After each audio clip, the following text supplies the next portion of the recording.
social media as a whole, just like the whole business of doing real estate. As new agents, we don't have money for benches, all the traditional stuff. So start doing this, trust in the process, and just watch yourself grow.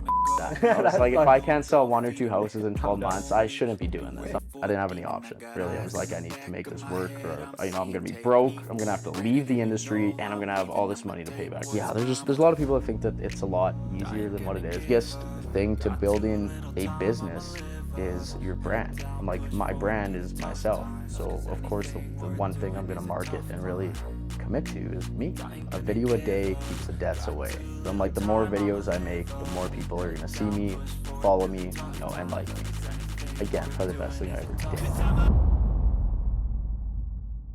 Ladies and gentlemen, welcome back to the Two Fries Podcast, aka the #1 podcast in Winnipeg, where we document the rise and stardom of Winnipeg's talent and personalities.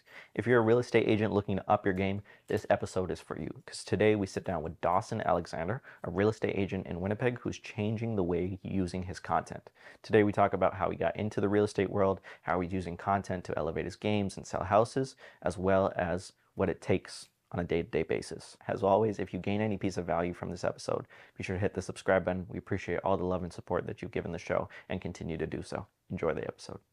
Bro, you're everywhere. Like, Oh, dude, everywhere. It's so funny. Right now, I have a listing coming up next week in Charleswood that I have investors that have been working on for the last 5 months. One of my buddies, who's one of the investors, has a friend whose family just came from India to Winnipeg. And he was at the house, and he saw me, and he was like, bro, I follow him. And this guy just came to Winnipeg like 2 weeks prior to, and he was watching my stuff back home in India. And I was like, that's insane. Like, that's crazy. That's when my eyes kind of like lit up, and I was like, yeah, I'm doing it right. Congratulations, let's go. Yeah. Congratulations, bro. Yeah, thanks, man. You're working. Like, that's how we found you too. We were just scrolling, and once you get on one, you watch the whole thing. Now my whole feed, your whole feed starts coming up with all of them. Yeah, it's. I'm not complaining. I love it, dude. I like the house tours. Yeah, it's like. Trying to post once a day might get a little tiring for some people. Like, they're like, oh fuck, like this is too much. Like, this guy's posted a lot, so it's like you lose some followers, you gain a ton. Like, it's just it goes back and forth. So, do you film the content yourself? I do. Yeah. And you edit yourself? Yeah, since day one. Yeah, gotta give props to my buddy Tyler Hassman out in Calgary. He's been an agent there for a while. He just does strictly videos, and he's like the master at it. He wears his hat. That's kind of his brand. Everybody in Calgary knows who he is. He put me through some courses of his when I first started real estate on how to film, how to edit, and he was like, as new agents, we don't have money for park benches, all the traditional stuff. So he was like, start doing this, trust in the process, and just watch yourself grow. Kind of juggled in it back and forth, didn't commit too hard at the start. And I was like, oh, come on. I was like everybody else. I was like, you just got lucky. I'm like, you got a ton of followers just from, what you're doing. So I dabbled in it, didn't commit too much. And I was like, this shit's not working. I'm like, what am I doing wrong? And he was like, dude, you're not posting consistently. He's like, you got to, commit to it fully. And I was like, okay, let's see what happens. And within like 2 months of being consistent, like TikTok grew by like 6,000 followers. Instagram is like another 4,000, maybe 5. It was weird. Instagram actually grew a ton more this year than TikTok has. I don't know if that's just because of everything that's going on in the States and whatnot, but it's been different for sure. Yeah. But it's been an experience. Yeah. It's crazy. Let's dive into actually how you got here, right? Of course, there was times where you didn't have the 6,000, the 7,000, 8,000 followers. No. You weren't showing up on people's feeds. How'd you get into real estate? So I got into real estate. We'll dive back a little bit. So from graduating high school, I dabbled in like a bunch of construction. So I went from like framing houses to doing finishing, roofing, to building steel infrastructures for a steel company, like just everything you could think of, right? In the kind of trades, labor industry.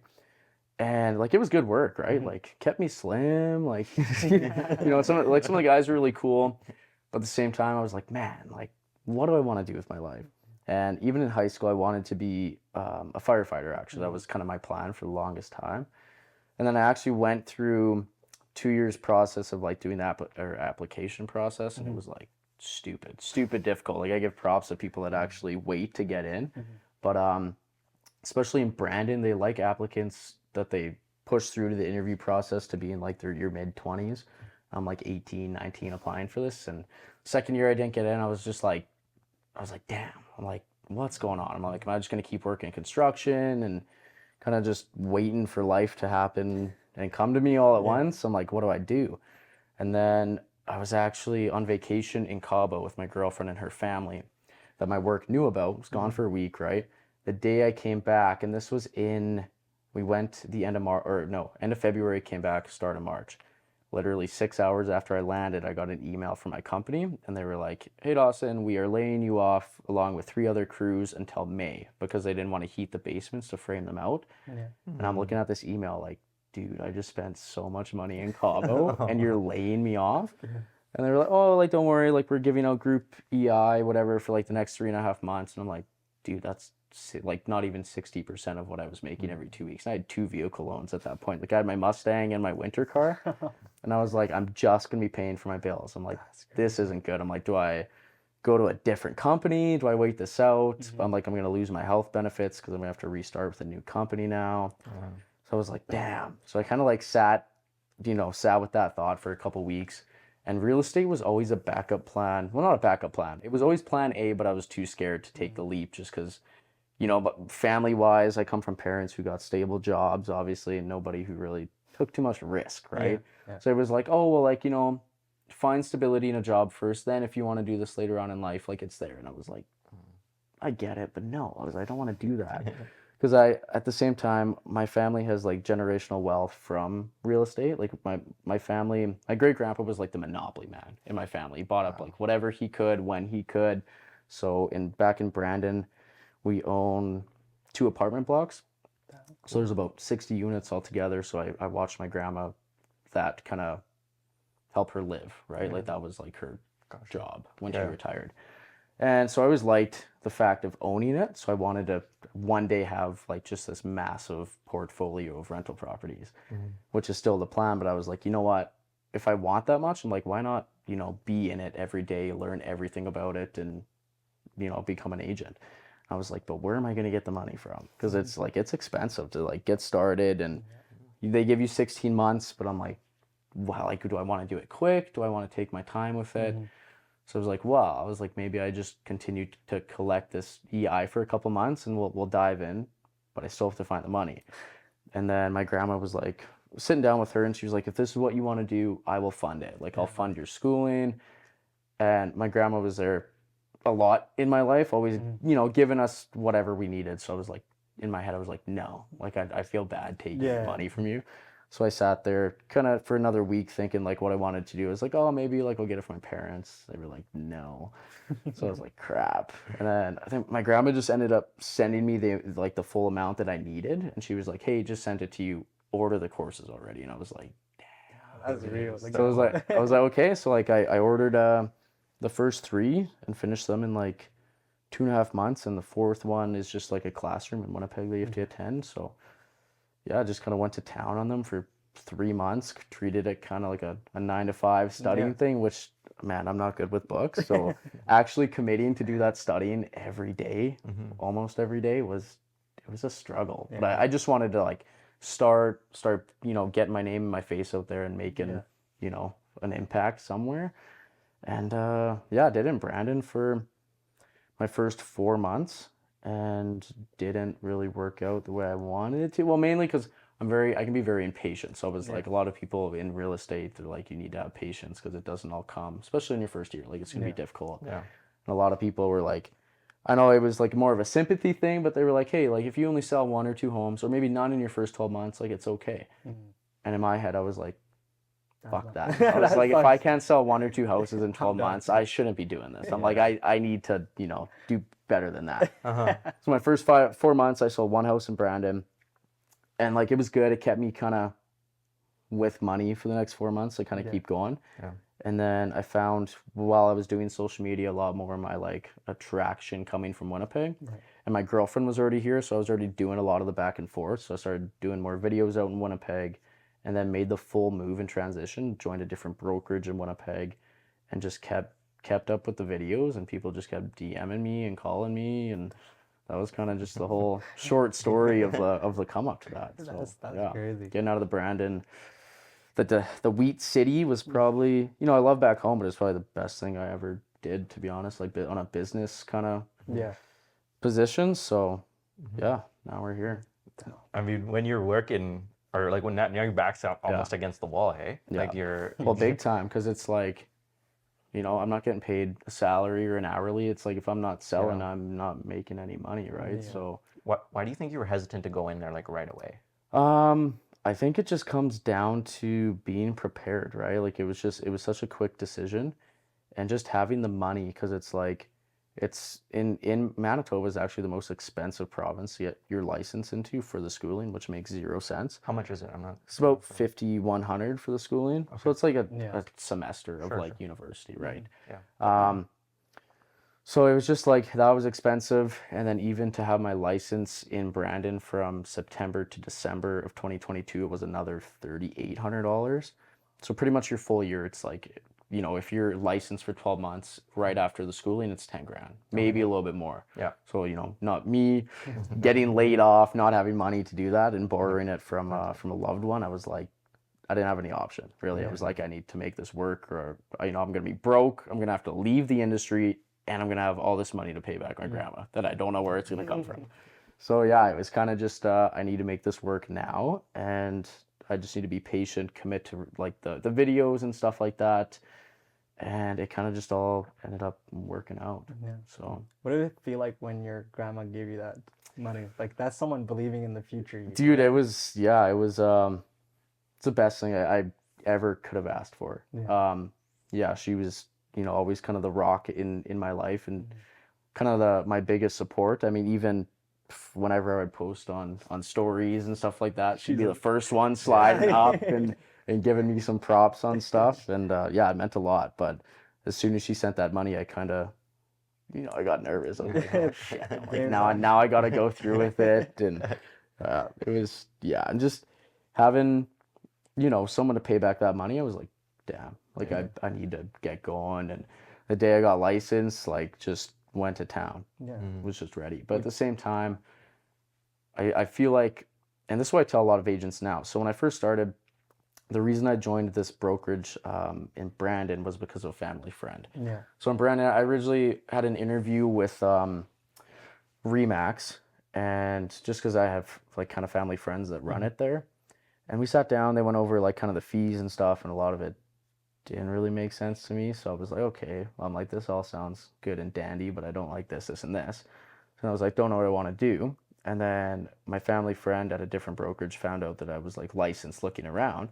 She was like, hey, like just curious, why haven't you like come and talk to us? And I was like, well, you know, like you guys are smaller and whatnot. And she was like, well, let's go grab some lunch. And I'm like, okay, cool. So then went and had lunch, and like it was really good lunch. And then a lot of things were kind of like promised and given to me within the first like whatever while I was there, but I didn't feel like a lot of it was, I don't know, coming to an advantage like to me, and a lot of the things weren't happening that were said that were. So I also felt like within those 5 months, because I was comfortable with the person that brought me over, I was almost too reliant on that person, and I almost felt not greedy, but almost like, okay, I'm with someone who knows what they're doing, I'm gonna get handed stuff, like I'm gonna be fine, right? Like I almost kind of put, you know, my business into someone else's hands just starting out, which was probably the worst thing I could have done.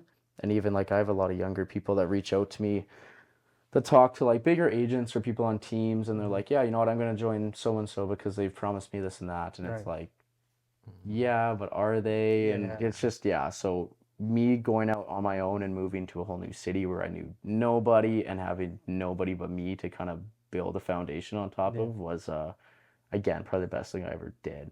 But it is pressure. Yeah, tons of pressure. But I feel like you do your best when you have a fire under your ass to push you and do good. Yeah. Like it's when things are handed to you, I feel like you know, have a little bit of a swagger where you don't have to do too much, and you're comfortable. Yeah, exactly. Yeah. And it's good to be uncomfortable in certain situations, for sure. Yeah, if I never left Brandon, I really don't know where I'd be today, to be honest, like taking that step. So yeah, it was definitely a healthy change, for sure. Can you talk about like your day to day while you were in that like course, the grinding out for like a couple months? Because you said you're not like a huge book person, like a school person. Like, what was that like, and what kept you going through that? Like obviously Honestly, just the I kind of felt like I owed it not to myself, but to my grandma because she paid for it all. And I was like, at the same time, I had 2 vehicles, like I had bills to pay for and all this other stuff. So to me, it was like the faster I could get it done, the faster I could start making a name for myself and getting into the business. But yeah, like the waking up day to day, it was difficult because it's, again, you're just, it's all self-taught, right? Like it's not like you're sitting in a class listening to someone break it down to you fully and you're like, oh, okay, like cool. You're actually reading all this stuff and you have to question like what's going to be on this exam because like the books are like that thick and there's 3 of them, right? So I have a buddy that actually who's joining me. He's in Brandon, who's doing the same one. It's just like he's like, hey, like I read this, do I need to know this? And I'm like, not really, because like 60% of that book is, it's just like stuff that doesn't teach you how to be an agent. Like there's sure it's like regulations and laws, but it's, if you finish that and you get licensed, you still have no idea what to do.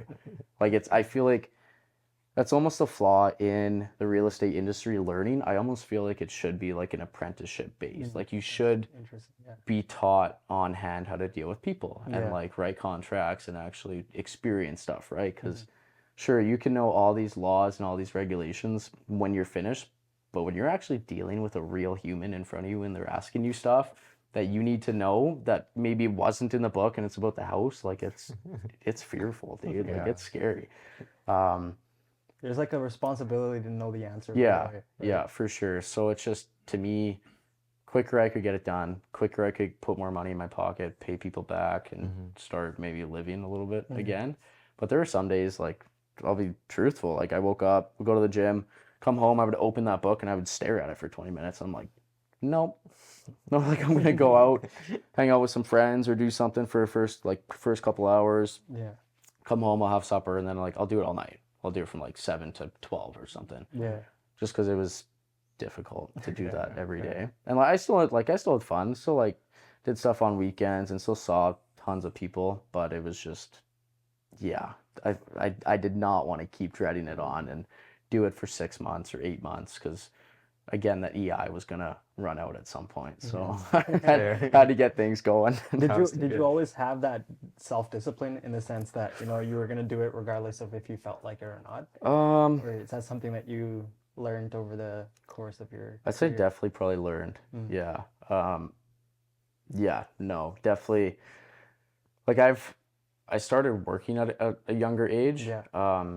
Not because I needed to or anything. Like my parents wanted me to have some kind of like responsibility young. So self-discipline, like, no, not really. Like I grew up like, you know, like good family and parents were always had enough money to like give us what we wanted, right? Like I spent my whole life playing hockey and like their parents were very comfortable. I never really had to worry about anything growing up. So like, yes and no, like I don't know. But no, I feel like construction teaches you a lot of that. Oh yeah, like, for sure. Like, bro, if you don't show up and dude, you get outworked by a 60-year-old, right? Like it's yeah, well, yeah, and like the foremans and everyone's keeping you in check. Exactly. And, yeah, because there were some days where, you know, you get there and you don't really know what to do, especially when you're younger and everybody in the crew is a little bit older. You're like the little grunt of they're like go. Like there were so many times where I'd show up and they'd be like, hey, we need some screws and bolts put together, go do that. And I'm like, okay, like how many do you need? I don't know, a couple buckets. And you're like, okay, so you're just sitting there for 4 hours just screwing bolts together, throwing them in a bin, waiting for someone to come yell at you to do something else. Like the starting off was, definitely teaches you a little bit of the industry for sure. Yeah. Some interesting characters in the trades. Yeah, for sure. Let's talk about day one. You got licensed. Day one. Oh God. What does that look like? You're licensed, you're a real estate agent. I don't even know if I want to remember day one. Jesus. What's step one maybe? I think step one was like getting into my first like open house and actually interacting with people. Well, step one actually was making, you know, the introduction post. Oh, dude, I was so hyped up for that. What's up, everybody? Now a real estate agent. How early did you start planning that? Weeks, dude. Yeah, like I had my headshots done like a month prior to, maybe not like 3 weeks. Yeah. Because I remember it was about the same time that we went to Kelowna, because we usually go to Kelowna at the same time every year, like August long before. And I remember getting my headshots prior to, and then the brokerage I was joining had like my business card and all like their posts ready to go, just waiting for my license to be approved. So like every day I'd wake up and I'd like look at it on my phone and I'm like, one more day. I'm like, I'm just waiting for it. But no, like day one again, I didn't really know what to do yet. Like I knew open houses and door knocking and cold calling if that was what I wanted to do, but a little bit of a different strategy there. But it was pretty much just like get licensed, start posting whatever I could. I don't think I actually started doing the videos till like maybe a month into getting my license. I think. I might be totally wrong, but for some reason that's kind of what I have in my head right now. So honestly, I was just trying to do open houses, trying to follow people around. Like if someone's doing a showing, I was like, hey, like I want to come with you, just kind of see how you deal with things. Yeah. So how does it work? Do you, like when you join a brokerage? Yeah. Do they already have a set of clients for you to cold call? Hell no. So you got to find them, eh? Oh yeah. Okay. Yeah, it's all your responsibility. Okay. I get that question a lot. Like even for people who think they want to get their license, they're like, hey, like how many leads would you say that your brokerage gives you? And I'm like, 0. That's how many. Okay. And they're like, oh, like I've heard that they give. No, I'm like they don't give you leads. So you like, don't even have like a manager or anyone telling you what to do. Like you're self-employed. Oh yeah. Like when. what's the point of the brokerage? Like so it's to be an actual real estate agent, you need to be licensed under a brokerage. Like you can't just be on your own unless you make your own brokerage. So it has to get passed to like everything, right? Like the Canadian Real Estate Agency needs to approve like everything, and you need systems in place and a bunch of stuff. Yeah. But yeah, like as when we sign contracts to join brokerages, like we're under like an independent contractor. Okay. Like as a real estate agent, we need to have like our own business numbers and stuff like that, so we can write off, stuff that we need to write off. And yeah, you're self-employed, but your license is held with a name. Okay. Right. Yeah. So you basically get that cosign. Yeah. Okay. Yeah. And like there's a lot of agents that have like corporations too. And Right. they just like same thing. I'm just a proprietorship. But you can get a corp and it just helps with like other taxes and stuff like that. But again, you still need to be under like a licensed broker. So what was the grind like to get your first client then? Were you cold calling or? No, dude, my first client was actually so simple. It was my first client I got and closed on like my first 3 weeks of being licensed. Okay. Yeah, that's when I was still in Brandon actually. What was the story behind that? Story was one of my brother's buddies, who at the time he like just started working with and stuff like that, and him and his lady were looking for a house. Didn't have a huge budget, but again, like they wanted rural Brandon, which is pretty simple to find something for a good price. So we looked at like 2 houses, 3 houses. They found the one and they were like, yep, let's write an offer. Like, okay. So we wrote like 25 grand under list because it was on for like 2.5 months, and they countered back at like 5 grand more than what we went. And we were like, okay, cool. No, it's like, it was pretty simple. They just referred to me, and he's actually like same age. He's like, he was maybe 2 months younger than me or something. So it was like very understanding person, right? Like it wasn't someone, thank God, that was like in their 50s or 60s that have already had 6 realtors and they're just like, what are you doing kind of thing. So no, that was super, super easy, to be honest. What did it feel like when you were like, oh, okay, dude, offer got dude, oh, dude, I was so excited. Your emotion? Well, oh yeah. Like, we'll write an offer. You're like, cool, cool, man. Yeah, I'll just, I got a couple things to do and get that done for you. Door closes. Drake's getting turned on. Started from the bottom. No, it was an awesome feeling, man. But again, even on your story. Oh yeah, I made it. Yeah, I made it. By my coaching program. No, it felt really good. But like, I'm the type of person that's always looking at like what's next. Like that felt really good, but I was like, winter's coming. Yeah. Like where's the next one coming from? Because like I barely did anything to do that. Like to get that one, it was like my brother's like, hey, my brother's an agent. Like here you go, and like that was simple. It was like, what do I have to do to actually get someone who doesn't know anything about me, like no family, friends, or anything like that?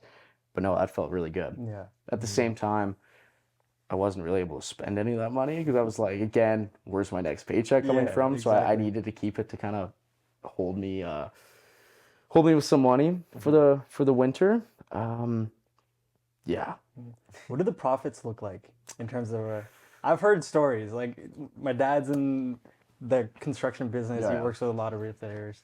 And like commission wise? Commission wise, yeah. Like I usually. Is that public knowledge? Yeah. Oh, for sure. Isn't it like around 3%? No. Well, so like in Winnipeg, I know. So in Brandon, like usually, so the listing agent is who comes up with like the commission amount. So how much they take, how much is going to be given to the buyer's agent. So in Brandon, like it's typically like 5% is standard, which is really nice. Winnipeg, not so much. Winnipeg's like 4%. Yeah. I've done a couple in Winnipeg, like listings that I've done for 5%, just because like I have a lot more to bring to the table now, just with social media and stuff like that. But so usually it's like split right down the middle, unless it's like you're doing a ton of more work. Then it's like it depends what it is. Like there's a lot of listings that are 3% and like 1.5 is given 1.5, but a lot of agents get pretty pissed off at that because it's like a lot lower. Like 2% is kind of like the standard for Winnipeg, but like there's some, I get it. There's a lot of investors that you'll do, I don't know, 15 deals with like a year. So if it's 3%, then a lot of people are giving their investors and their clients and discounts on some stuff. So yeah, like for instance, okay, so for instance, I just double-ended a deal in Brandon, a condo that I had listed, and we listed it for 275.9 with an offers date. That one was for 5% and had multiple offers, ended up closing it at 300K, and I did both sides.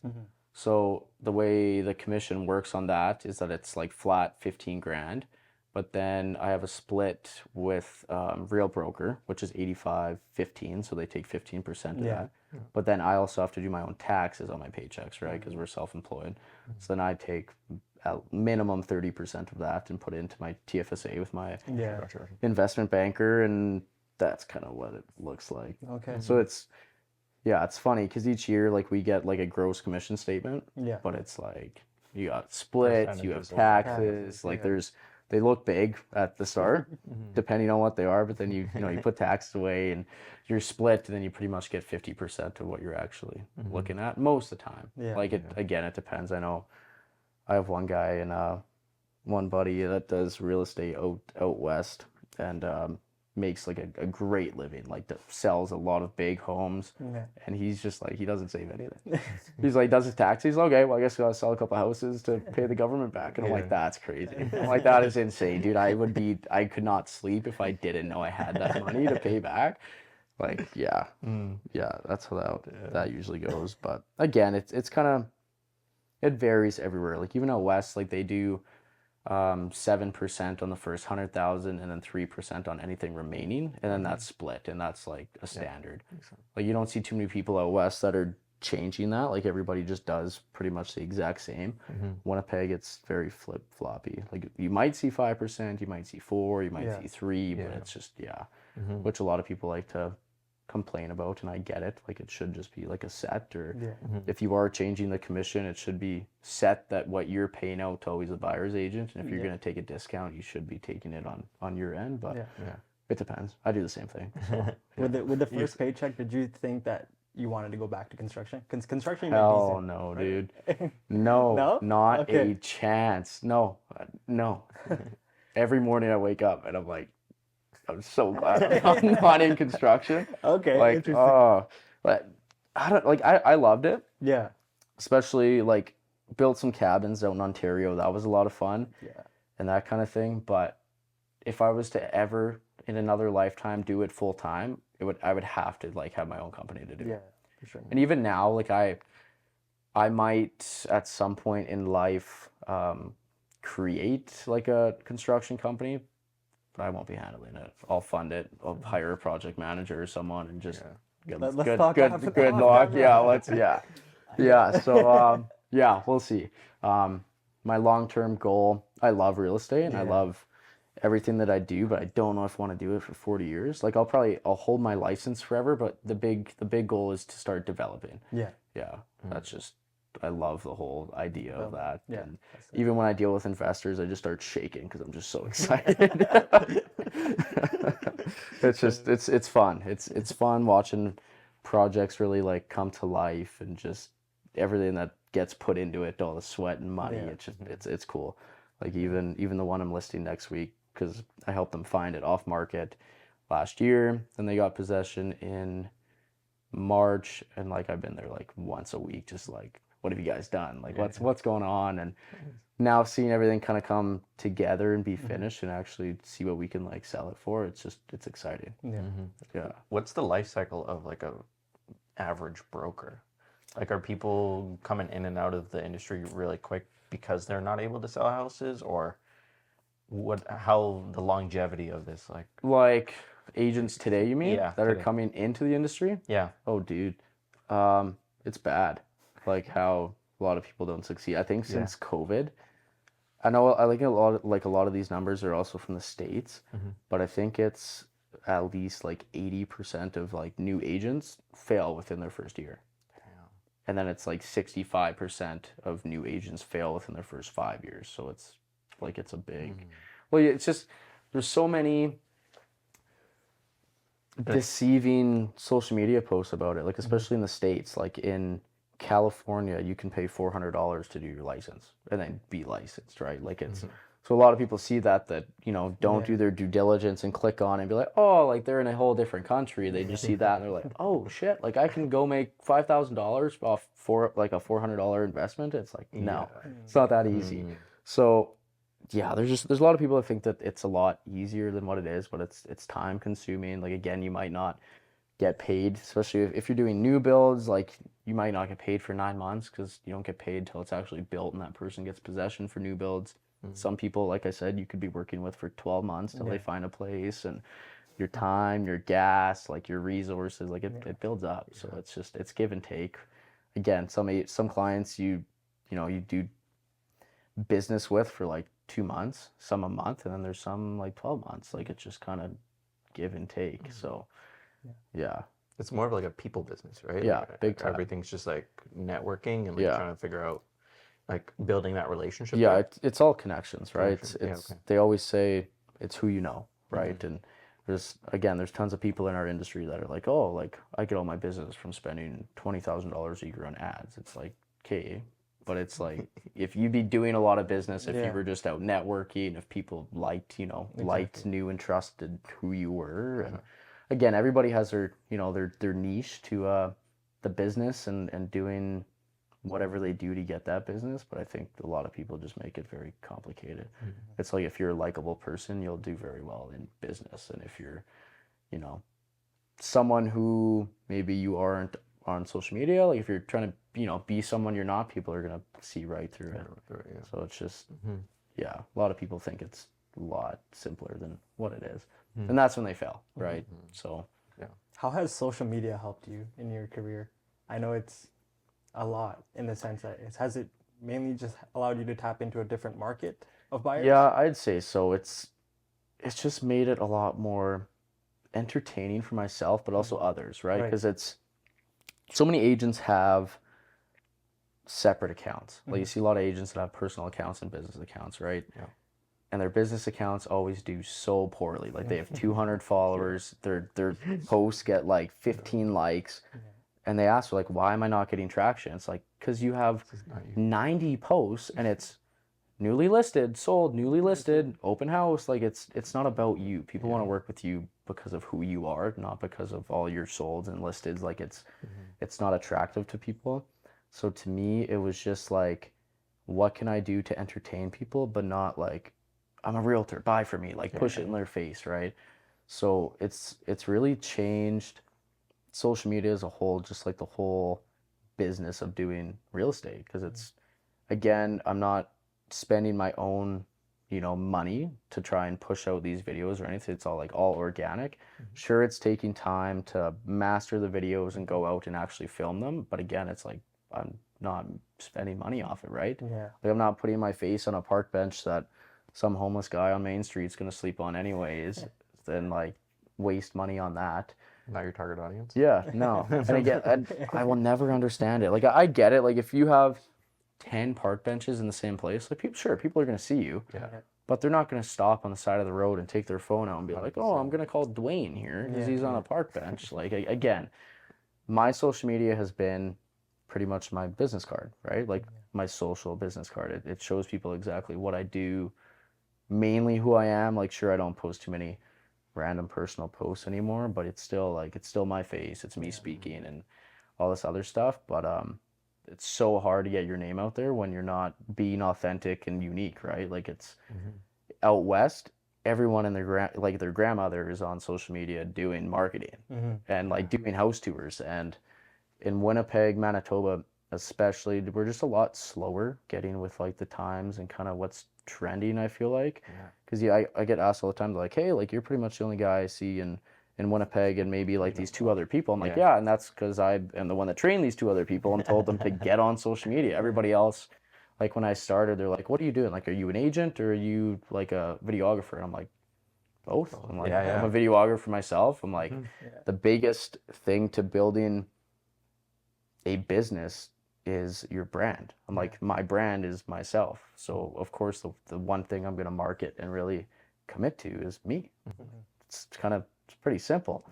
So as soon as I started doing it, like you get questions just like based on the house. Cause again, I've never liked the salesy part of the job. So that's why it's, I don't do a video and it's like, oh, here you go with a 2008 build. And like, it's boring, right? Like that's why people swipe. So it's like, you talk about, the potential of the home, like, imagine sitting here and, doing whatever. It's like actually almost like taking someone through a journey of what it is to live in this house, right? It's not like you're shooting 20 seconds of the kitchen and naming off every single like appliance. And it's just like giving people an experience, right? And if they want to know more details, there they are in the DMs, right?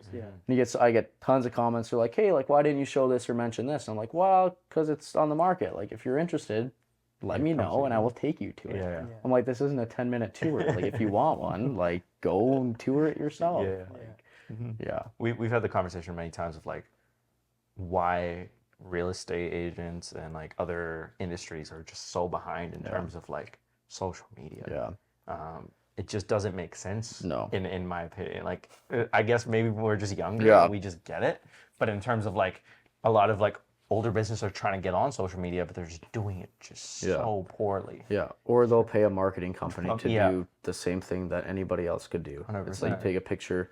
Lots of construction companies will take a picture of like a building and be like, we just completed this, and then post it and not post for another week. It's like, it doesn't matter. Like, sure, you're paying someone, that's a start, but you're still paying exactly what you were doing like 6 months ago. Like anybody can post once a week, but it's not what's going to help you grow. Like you got to be unique. Like I follow a ton of like actual construction companies on like TikTok and stuff because like there's some cool videos that some people put together and like their edits. And I'm like, I've never even seen like a real estate edit like this. Like let alone a crane that's lifting up like all these cool things. Like you got to stand out.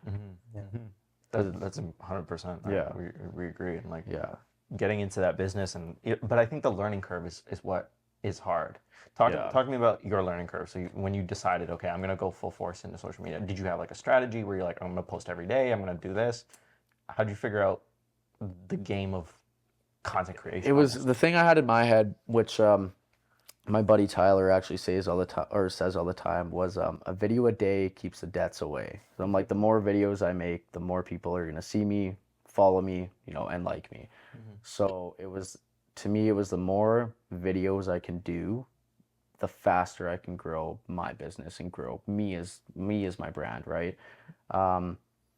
It's like even like last summer, this summer's been a lot busier than last summer, but there's still been some days where like I'll book 5 in a day. Like if I got nothing going on, I'm just like, I'd rather do this than sit at home and send emails or cold call or do something that has such a low return. Like I'm just gonna go film. And that's like whatever I can, even when I travel.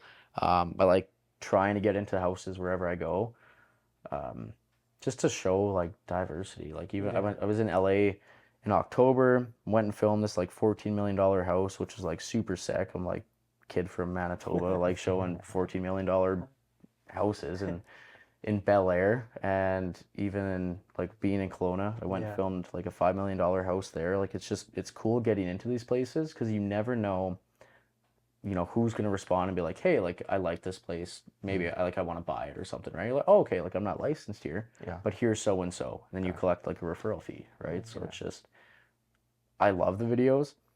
And I have so many like companies that call me or DM me and they're like, hey Dawson, like I do marketing, or, you know, I edit videos. Here's a sample that I took of one of your videos into my own edit. They're like, I would love to start doing them for you. Please let me know. I'll do 3 for free. And I'm just like, hey man, like I appreciate it. I appreciate the hustle, but I'm like, I love doing this. And even I've had some people, they're like, really? You like it? I'm like, yeah, like I love doing the edits, the filming. Like it's cool. Like it gives me like a sort of like fulfillment when I'm doing stuff. Like it's all edited, you post it, then you see the views go up and you're like, I did that. Yeah. Like it's just satisfying. And, you know, maybe at some point in life, maybe I'll look at subbing it out or some of them, but I'll probably never stop editing them myself. Like they're fun to do. Yeah. I like that. They're cool. You remind me a lot of Ryan Sarant. I'm like, really? Yeah. I love him. He's amazing. I remember watching his like home tours when I was like, I don't know, 14. They're so, I'm just like, I'm gonna buy a $25 million they're so elite. And that's what I loved about Ryan's videos, especially like his vlogs. Yeah. Was that It's like real. they weren't scripted. Like they were real. just like someone pulling out a regular camera and he's just talking about his day, like his struggles. And then obviously like his tours and stuff are like edited and super cool, but they're genuine, man. Like it's not, you know, hey, my name's Ryan Serhant and I sell $1 billion houses. Let's go check it out. Like it's just, he's just very genuine. That's why he's so successful. 100%. And it's almost like a different selling technique in itself, right? Big time. It's like you're not pushing, like if you want to buy it, the right customer will attract, right? Yeah, he's just, and he's probably one of the first like influential realtors to actually commit to social media. Because I don't know any other agents that has like a 3 million following social media platforms besides him, right? And every agent you ask who's like gotten into social media, you're like, what influenced you? Oh, like this Ryan Serhant, you know? Like, yeah, I know him. Like I actually, when I got into real estate, I paid for like 2 of his courses or 3. Excuse me, and like the most amazing courses I've ever done. Wow. Like they were like shorter-ish, but it's like just the information that he gives you, it's like, okay, I realize why this is short. Yeah. Yeah, and it's like super good. And even not in the real estate world, but I saw Alex Hermosi speak in October. Amazing speaker. Like just very just like super to the point. Right. And even we were sitting there and he was talking about just like how to get tasks done. He's like, you just have to not be lazy and wake up with like the dedication to do this and this and this. And there were 2 guys that were sitting in front of me. They looked at each other and they were like, well, duh. And in my head, I'm just like, well, and not well, duh, because it's the simplest things that we skip over every day and decide not to do. And that's what's holding us back. He's telling you exactly what you wake up and you're like, oh, like I'll do it tomorrow. It's not duh. If it was duh, it's like you'd be where you want to be. Like it seems simple, but it's the simple things that we, you know, overpass. So it's, again, amazing speakers up there for like probably 45 minutes kind of thing, and just, man, loved it. Absolutely loved it. And I've watched lots of his videos too, and he's just very to the point. Like he's not trying to, you know, blow smoke up your ass or do anything like that. He's just very like straight arrow. Yeah. What are your thoughts on that whole like buy my course, market? I hate them, dude. It's like make $1 million. Oh, they're so bad. The fake realtors. Yeah, well, like even everybody, realtors, real estate investors, like there's even some in Winnipeg. I've gone to like networking events and you can just smell the underlying of it, right? So, oh, like free event, come have some drinks. Then, you know, there's a speech that's given. Yeah, and if like any of you guys want some like real estate help, like we got a course, you can come chat with us afterwards. And you're just like, oh, there you go. Yeah. This is why people are here. Yeah, it's just, I hate that stuff. Yeah, like even there's a place and a time for what you're doing. Because obviously if you're doing a course, it takes time to obviously build that course up. And if you have people doing it, but it's, you got to be straight up about it, right? You can't be like, oh, like let's go for dinner. Like I like what you're doing. Then sit down and be like, yeah, man, like I think you should get my course. Like I think this is really going to help you. So no, it's not for me. And even I've had tons of agents like come to me and they're like, hey, like do you have maybe any courses or anything you can put me through or like anything you can give me? And I'm like, no, but I'm here to help. I'm like, if you want to schedule a call or you want to meet up in person, I'm like, I do tours from, these days to these days. I'm like, if you want to come, I will show you how to do them. And they're like, do I have to pay you? And I'm like, no, like I'm here to help. Like I don't want anything from you, just props. Like, so it's just, no, I don't like the course thing. Place and time for it. And depending on who you are, you can't just have like a couple thousand followers and think that you're just like the big dog in your city. And no. It's all about proof. Is it competitive between real estate agents? Oh, big time. Especially here. What's something you've seen or heard that's like either shady or it's like, oh, I can't, like, how competitive does it get?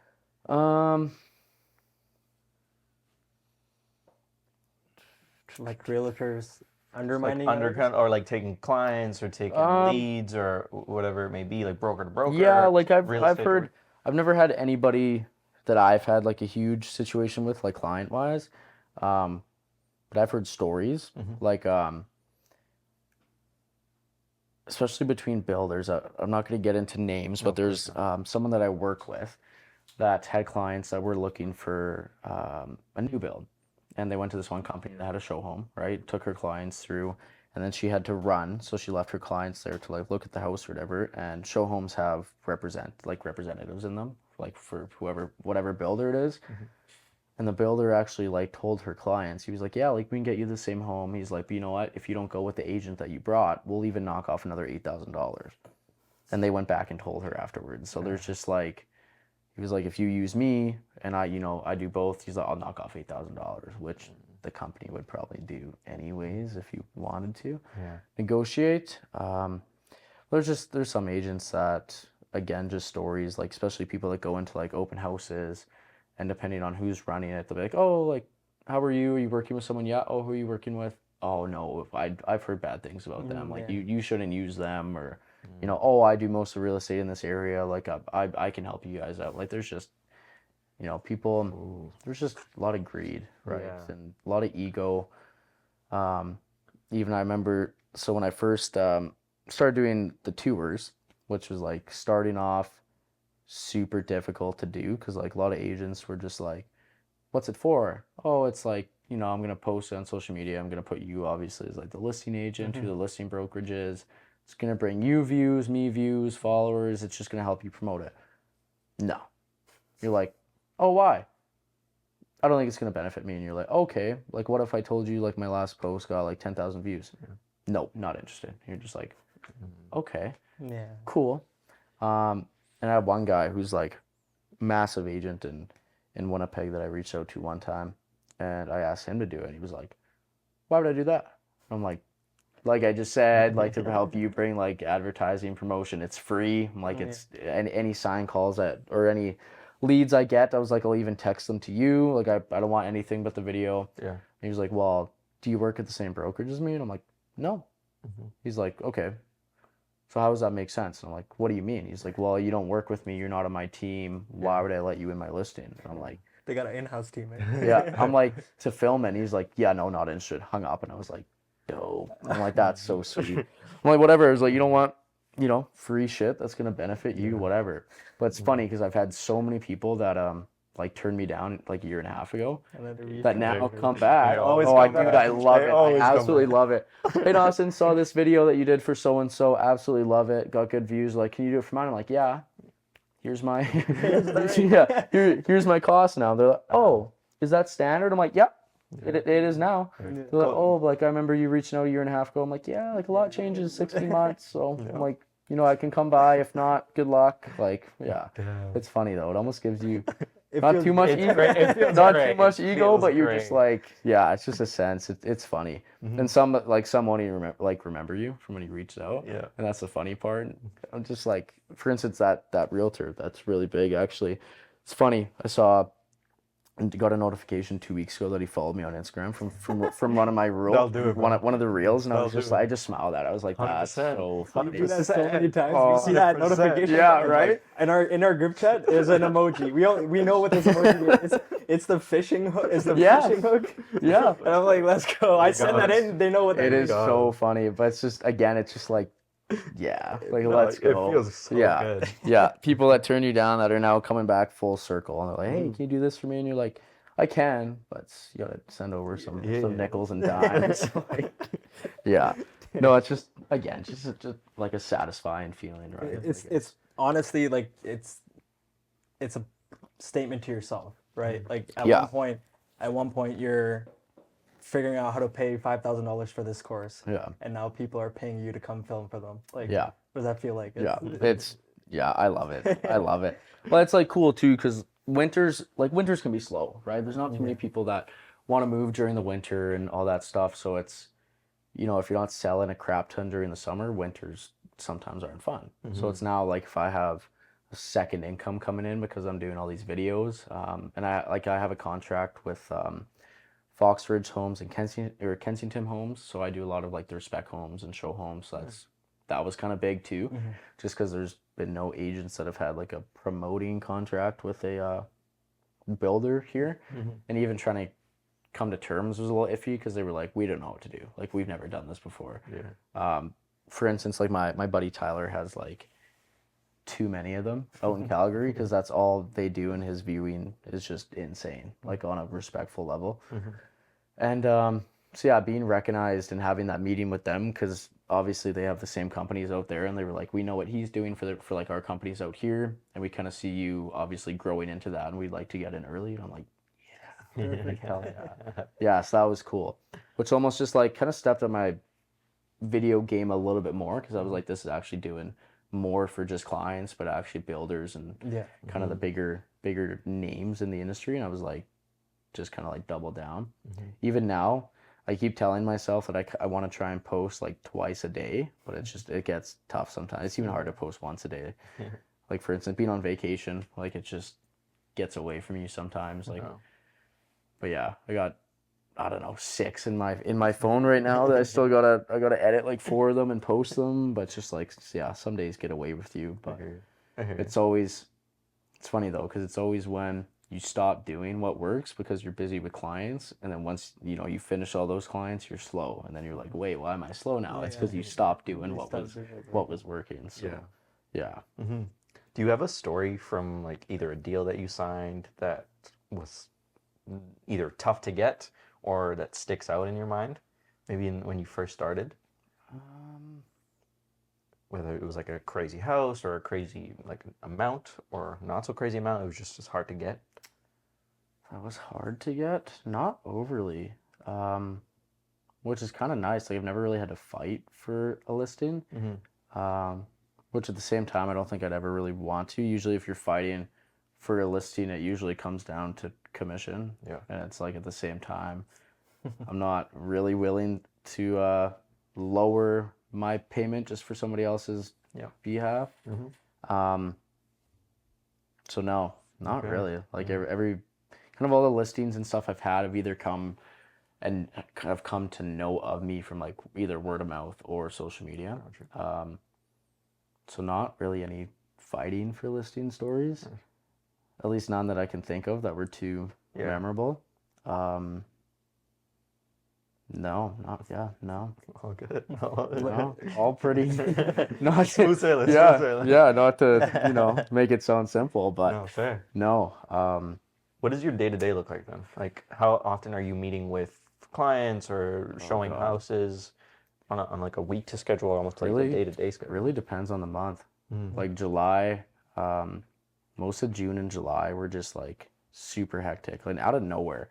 Like usually like spring gets busy with a lot of people like reaching out saying, I'm going to be ready like this month or this month, and what to prepare for. But a lot just kind of comes out of the dark. So for instance, like in the month of July, I had like 9 possessions that all came from June.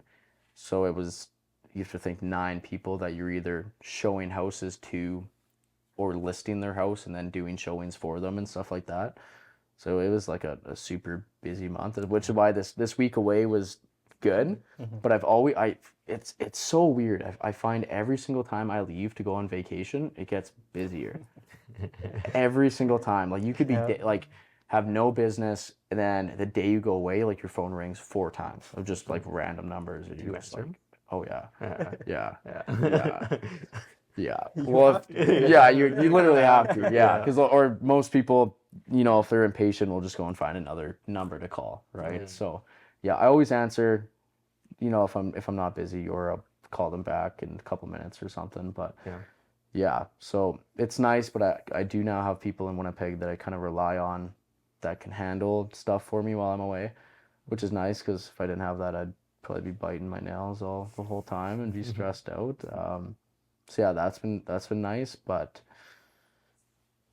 yeah, it's just some days, again, I could have 7 showings, and the next I could have none, just like filming houses, and then the next day go back to like 5 of them, and God. again, depends on the month, Mhm. really. Mhm. Summers are always usually like really busy, for the most part, like right, just it's a time to move and the time for people to make life, decisions and stuff like that.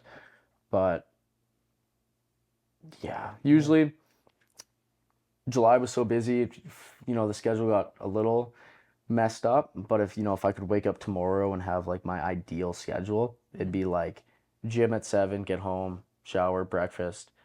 Then I'd, do admin, see what came out for listings that day, send it to whoever, my clients are, and then go film some houses until like 4 or 5, because usually like people want to see houses when they're off work, right? Or on weekends.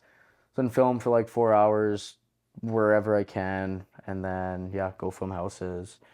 Lately, kind of had a lot of clients that want to start at like 7:30 recently, so I get home at like 10, I make supper, then I'm up late, and yeah, summers are just kind of all over the place. Winter's a lot easier because it's obviously slower and Yeah. a little bit more chill. But again, winter being slow, I feel like is a time to like double down, really, because it's like when it is slow, you need to do more than what you are on the normal day-to-day basis. But yeah, like agents' lives are just so. I've found it, and everyone told me before I got into the industry, like if you're trying to book a supper or book any plans, like book it an hour before you're actually gonna be there, because you're always gonna be late. I'm like, no, I'm not. I'm like, I'm good with my time, dude. I don't remember the last time I was actually on time for like meeting for drinks or like anything like that. I'm always like getting home, rushing to get ready, leave. And then I get there, I'm like, sorry guys, realtor time. And everyone's just kind of used to it now. And Oh. it's just, again, your business is so reliant on other people, right? And other people's schedules where, and I have so many friends and family members that they're just like, well, why don't you just tell clients that you only work Monday to Friday? I'm like, then I'm probably losing like 60% of the business, right? Yeah. Like in the summer, you get a lot of people that go away for weekends, so it's a little bit easier to like enjoy yourself and stuff like that. But again, not all the time. Like it always just depends. So The Dawson that started this whole journey, did he believe in the vision that you have now, or would he have thought that you were big in time. that position? Yeah, big time. Yeah, it's funny because like getting into real estate, obviously with all the risk, I didn't have a ton of support. Like again, my grandma was kind of the biggest out of everyone. My parents were very hesitant about it. Like even when I told them I want to do real estate, my dad was like, really? Like, you sure? I was like, yeah. And then like when I did my first deal, like it was great, but then that was the only deal I did for like 4.5 months, which was tough, right? And like it's kind of not, doesn't really motivate you, to be honest. So I was getting like lots of questions like, what's going on? You have anything, in the works, or when your next paycheck's coming? Maybe you should get into something else for now because this doesn't seem like it's working out. Like it was lots of chatter, right? And you're just trying to, and you're just trying to block it out. At the same time, it's just people worrying about you because they're not used to it, right? And everyone who, gets stable jobs and does it for 50 years, like that's what people are used to. So I understood it, but at the same time, I was like, it was difficult, right? Because it's like, all you're hearing is like, it doesn't seem like it's working out right now. Maybe move on to this and this. And you're like, no, like just wait, like be patient. I know this is going to come at some point. And kind of just really stuck to that. And then when it did start coming, everybody just kind of shut it for the most part, which was good because I always knew it was going to happen just from the work I was putting in and just like the kind of the feeling I felt in my heart about the process of it all.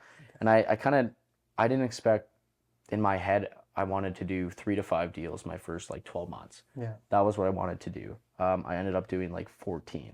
And that's when I was like, okay, like I can really do this. I'm built different. Yeah, I'm built different. Like, yeah, tattoo, I'm him. Yeah, no, and that's, I was like, I can really do this. And this year I kind of wanted to like double that, which was, I mean, every year I kind of want to double production. And yeah, it's been amazing because again, there's not a whole lot of agents that can make it past a year. Lots that actually did all the courses and schooling with me, which is unfortunate, but at the same time, I feel like it's a full-time job, right? Like you're running your own business. So It's almost 24/7. yeah, like probably full time. 80% of the new agents that come into the business now have part-time jobs. Wow. And I feel like I tell a lot of people, I'm like, if you can, like work full-time for 2 months and quit and keep that money to keep you going. Cause I'm like, this is a full-time job. I'm like, you can't do it part-time. I'm like, sure you can, but you're always going to be questioning why you're not doing enough. And that's why, like, I know one girl that I was really trying to help out already had one part-time job and didn't have enough money to go and do what she wanted to do outside of work or whatever. So then she got a second job. In my head, I'm like 1 + 1 = 2. So now you have full-time job.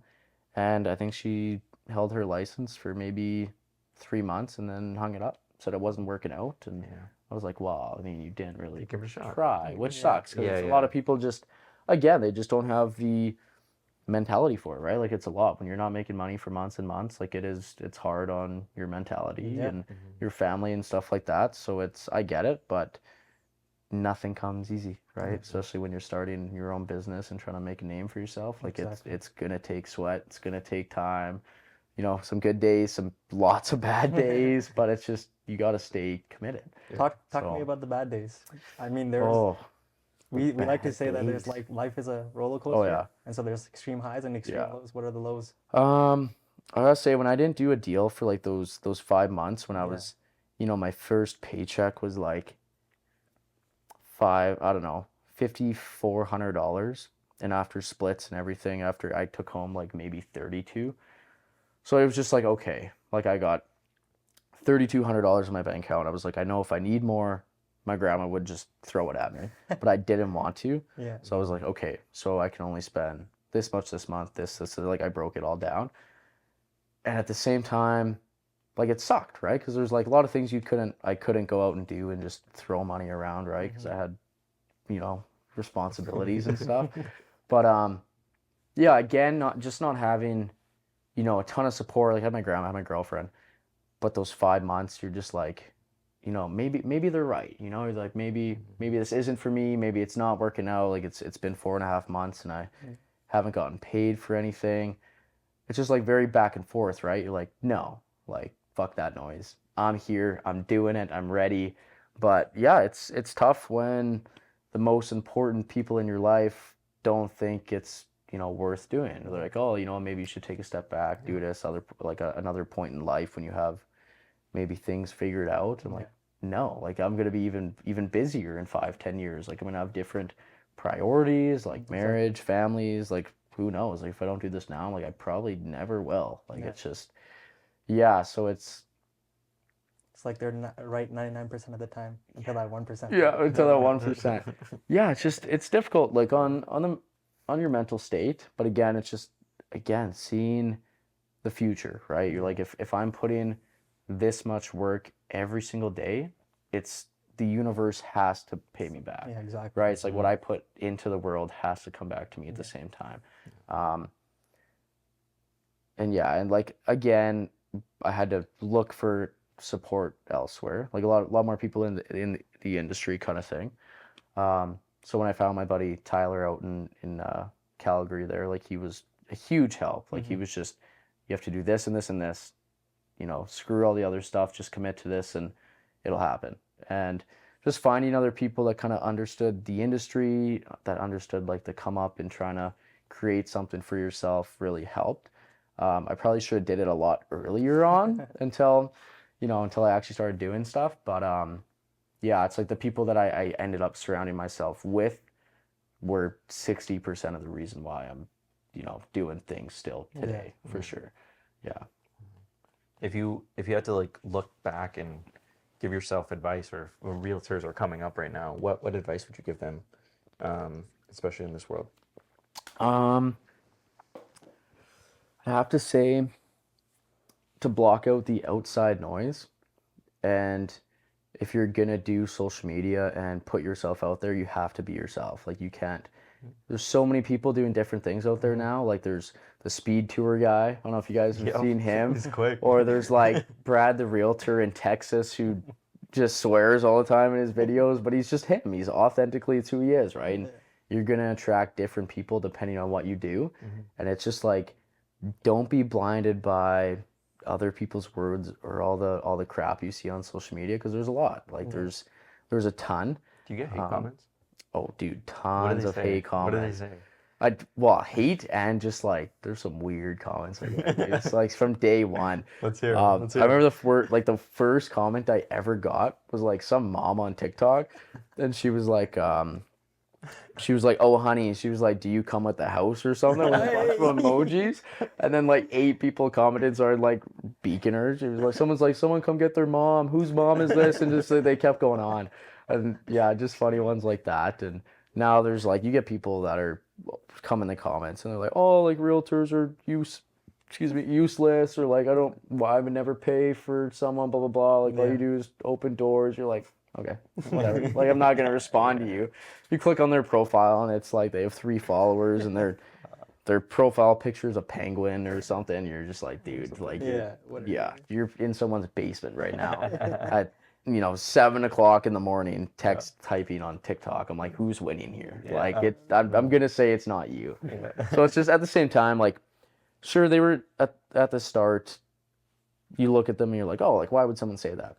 But at the end of the day, it's kind of have to look at the position you're in, maybe the position that they're in. Obviously, if someone's online spewing hate about something you're doing, they got some insecurities about themselves that they have to go and obviously search in other people and crit it. So did you end up selling the house with the mom or no? I was just about I didn't. I did not. Unfortunately, I was just about to ask. Unfortunately, I think I responded to her though, and I was like, what did I say? I said sign the contract with me and see what happens. I don't know. I said something cheeky like that. But yeah, there's some funny ones. I still get ones like that sometimes, but it's just like, and I tell a lot of agents that, start doing this kind of stuff and ask the same question. They're like, you know what? I want to turn comments off because like I get a lot of stuff that I, don't like. And I'm just like, again, like, what do you think those people are doing? I'm like, to me, all comments are good comments because it pushes, social media. Exactly. Like, I don't care if there's one good one in 15. I'm like, I'm keeping all 16 of those. Like, it's just, it pushes it. It's going to bring more people to my page that, want to like, follow, and trust me. These people, I'm like, I don't care about. Like, I probably still have day one TikTok followers that just come to hate, that have been there for like 12 months. And I'm just like, that's just your job now. Like, you're just pushing stuff for me. I'm like, you've been more dedicated than some people that actually follow me for, what I'm doing. But yeah, no, it's just like, you can't take it to heart. It's sure, some people do take a lot of things to heart and a lot more sensitive, but it's just, again, you got to put yourself in that person's position, and they're either doing it because, they wish that they were in the position that you were in, or they just have a bunch of insecurities about themselves. Because nobody in a good, sustained position in life is going on social media to hate on other people. Like, it's just, you don't see successful people doing that. So yeah, tons of hate comments. So, like, I could go through them and read them and oh god. Damn. Yeah. If you were to talk to your younger self, what would you say to your younger self? Knowing that you are in the position you are now.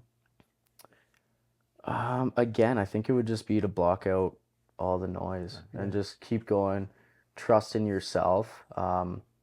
Again, nobody, depending on who your family is, but if you don't come, from money and from, I don't know, families that own businesses,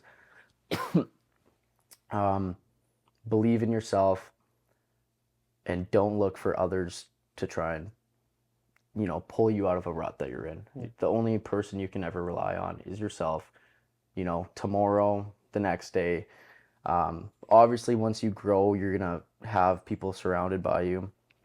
Sorry, I need some water. Yeah, I'm gonna choke up right away. Sorry for making you emotional. It's all good, man. That's one of my goals, man. I want to make someone cry on this podcast. Well, make someone cry? Oh, God. In a good way, you know? You're just gonna punch him in the Yeah, just, in a good way. Just clip it. The podcast is so good, we make people cry.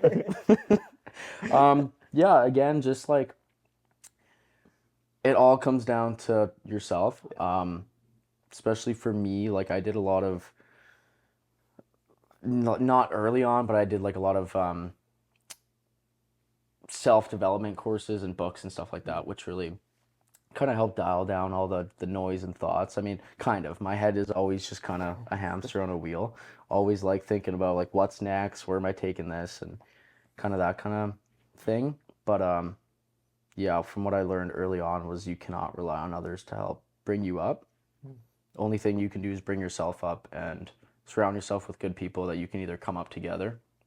Because again, can be lonely at the top. It's what I've been told. Not there yet, but I've been told that. So you need to surround yourself by a good support system, and yeah, trust yourself. Write down your goals.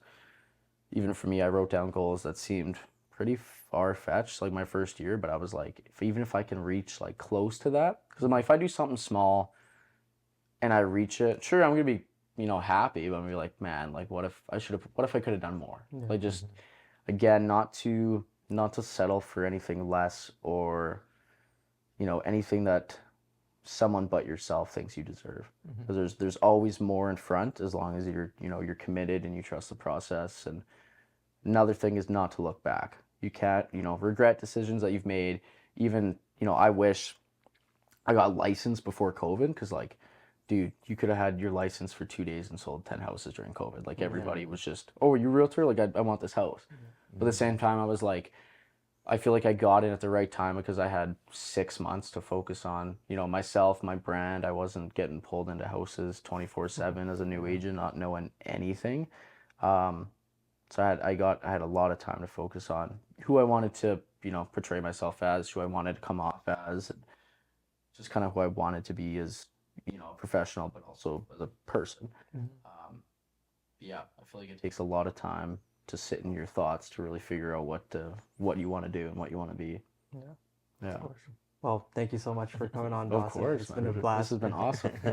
If you haven't already, check out Dawson. If you need a house or you want to go for a tour. Go for a tour. Let me know. Let him know. Let me know. And until next time, peace. That's a wrap.